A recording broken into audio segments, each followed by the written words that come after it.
Ghostlings, it's your friendly neighborhood medium. Welcome back to Afternoon with the Medium. It's been a while. Medium's been busy. You know how I am. I don't make sense. Sometimes I'm super busy, and sometimes I'm not busy at all. Sometimes I have 4 goals, sometimes I have no goals. Sometimes I'm alive, and sometimes well, I'm always alive. Nice try tweaking me, camera.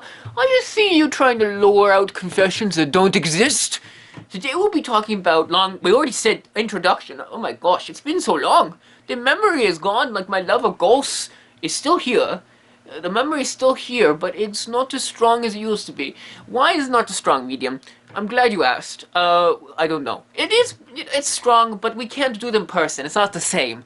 And I feel that's probably what a lot of people feel. It's just, things aren't the same anymore. They'll get better, but right now they're a bit weird. But anyway, long-term ghosting. Ghost hunting has taken a plunge lately. Deep plunge. It used to be here, and now it's down here. It's off camera. That's how low it is. It's not here, gone, here, gone, here, gone, here. Anyway, so it's gone. So I'm gonna give you some tips for long-term ghosting. How to ghost hunt from a distance. Tip number 1, bam. I also have some reports to tell you. So tip number 1, bam. Skype calls. You think, Meaty, what are you talking about? Skype calls? Ghosts don't do that. They do! Ghosts love to jump in on Skype calls with people. They like to photobomb, or as they call it, photobomb. They didn't create a new one. They're ghosts, okay? Sometimes they do it. I do all the hard creative work. They just take the credit. Anyway, so they photobomb. You're chatting with your friends. So imagine you're talking to a friendly neighborhood medium. You ordered a premium subscription, and you get a free Skype call. My Skype calls are like this. Hello, everybody. How you doing? I like to be close so you can see all the pores and sins, and I can see yours. Anyway, so imagine you're talking to me. See that hedgehog there? That's a ghost. It's not actually in the room. He's photobombing this video. That's an example. You see, I can't even see him, but I can see him on here. So when you're doing ghost hunting long distance, use Skype call. Talk to homeowner. Say, hello, homeowner. How are you? Is that bacon you're making? And bacon is code for ghost, because in the background there'll be ghosts, and he'll be sizzling because he's mad. He's mad that he's not getting the attention. So, try Skyping. Try that. You can also falsify evidence and send it to the person to make them think there's ghosts there so they hire you. I don't do that. I'm an appropriate medium. I have professional standards. But some, not everyone is me, so be careful. They might falsify.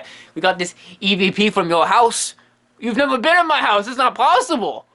Well, that's what you'll say. Or you better say, don't fall for these tricks. And if you get one from me, it's definitely spam mail. It's definitely was not me, but if there is a ghost, please call my services. Anyway, so that's the first thing with this quarantine. Long-term ghosting, use Skype calls, and, if you really want to help people, give them the technology to teach them to do it in their house. You don't gotta be there. You can just analyze the results, analyze the feed, get people to write journals. Day 1, I feel fine. Day 2, I want to kill my family. That's it. That's a possession. That is a clear sign of something going on. So you don't need to be in the house. You just need to read it and all that other good stuff. And on shows, how they set up cameras, so they get the permission, the homeowner set up camera, and you could just watch from home. Maybe that's how we should do ghost hunting. I don't want to be in your house no more.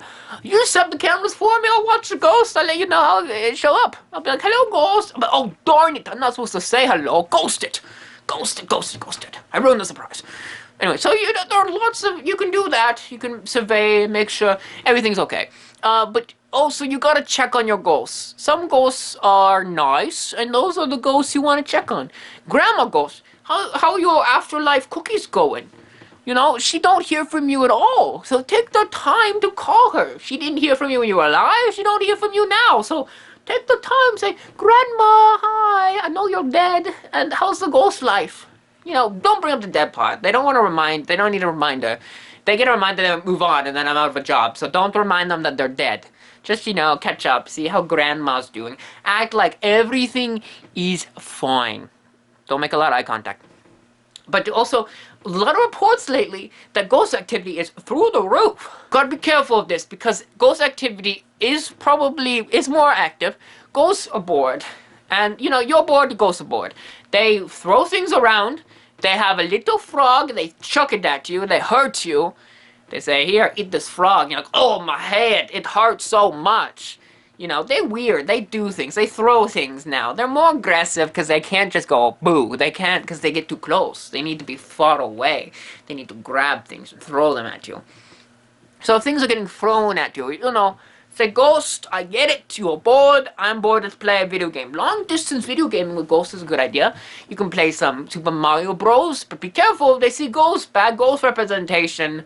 Like the bulls, they're gonna be mad. They're gonna be so mad, and you don't want a mad ghost, because you're gonna, if you're stuck in your house with a mad ghost, oh boy, you're gonna need me, and I can't get there, so you're gonna be in trouble. So don't make the ghost mad. Be friendly, and you know they're scaring you because they're bored. Ghosts love you. Some ghosts, good, nice ghosts, they love you. So be like, oh Phil, why are you doing that? Why are you throwing things at me? Because you love me is the answer. So understand it comes from a place of love. You might not appreciate it. Say, I'd appreciate you throwing a pillow and not a brick, for example. But you know, it comes from a good place. They just want to make sure you're okay. And ghosts can't always appear. And when they do appear, it's always off camera. And your mom doesn't see it. And she thinks you're making this all up to make no money. But other times they show up. And you know, they can't really do that right now because of the pandemic. Oh, yeah, no, it's not a good time to show themselves, so they throw things at you. Just be polite and say, dear ghost, I understand, please, oh please, stop throwing that at me. Because, you know, you don't need to be hurt by ghosts. My final piece of advice is very important. You need to be careful with how ghosts are after the quarantine. They will be way more powerful than they were before. They're gonna be extra needy, they're gonna wanna show themselves more, they're gonna wanna bug you all the time. And you know what? You kind of got to put up with it. And if you don't want to put up with it, then that's kind of a problem. You might have to leave your house because they're going to want so much attention. They're like needy boyfriend or girlfriend. They're like, please see me, please talk to me, please love me, please don't kick me out of the house, please feed me dinner. That's what the ghosts will be doing. They will be demanding things from you, and you have to respect it. They have been through a tough time like you've been through a tough time. But, you know, don't put up with the BS, the ghost S, as I say. You know, if they're like, I want to burn the house down, you say, no, ghost, that's not how we get attention in this house. Of course, sometimes they do it anyway, but that's the kind of ghost you don't want in your house. I don't want that kind of ghost in my house. And I say, ghost, no thanks, no burn, no friend. And the ghost says, okay, I understand, I respect your wishes. And he leaves. So, you know, they're gonna be so needy, but you gotta respect them. Give them enough not to possess your family. That's my piece of advice. Also, fun fact, possessions have been down. Ghosts don't want to go near you for some reason. Something with the body. They're like, I don't want to go in that body. No. Ghosts don't want to possess you. But afterwards, beware, because they're going to be bored, and there are going to be a lot of bodies that they want to possess. Say, oh, your uncle's over here? I guess I'm possessing him tonight. Your grandma's here? I guess I'm possessing her. Whereas before, it was like, your daughter, you know? You don't want an old person get possessed. When they get possessed, oh boy, they tell you they're disappointed in you every day. Trust me, I know. Yeah, maybe I should, you know, don't put curses on people, is my piece of advice. But she deserved it, and I was suffering for it. So, you know, karma is like a ghost.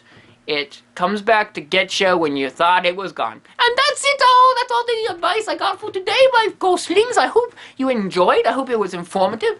You know, be careful, ghost hunters. Don't let people be like, the ghost is killing my family. Please come in. Because you don't break the rules. You be respectful. And, you know, treat the ghosts like you want to be treated. They're needy. You know, they're ghosts. They're dead. They don't have much to live for. Oh, little ghost human, because they're dead. But they don't have much to do. So, you know, be appropriate. Put boundaries. Ghosts are like girlfriends and boyfriends. You know, you create boundaries to protect yourself. Everyone should be happy. And if they're not happy, you say goodbye. Like I am. Bye-bye, ghostlings.